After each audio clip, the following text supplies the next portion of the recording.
Kawachako Duol mar IEBC wacho ni yiero madundo manotimore pacho ka dwe mokadho ne ogolo picha makare ewi ikruok ma gin go kata margi mongirore ne yiero maduong' mabiro mar higa mag 2027 ma en kata obedo ni nitiere rochruok mag arita mane okel gi tulo mane omuoche kuonde mopogore opogore kinde yierono kendo kelo hinyruok ne oganda.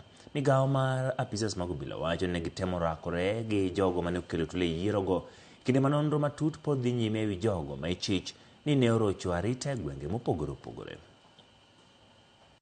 Entrenched democracy in Kenya, we need to cooperate. We need to work together as critical players and actors who are given responsibility. Whether you are an observer, whether you're in security, whether you're a political party, an independent candidate, whether you're in the media, you have a role.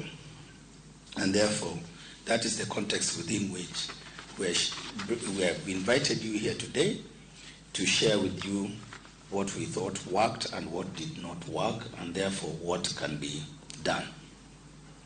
That is because we as the new IEBC, we are committed to ensuring that the democracy of Kenya is resilient and is strengthened.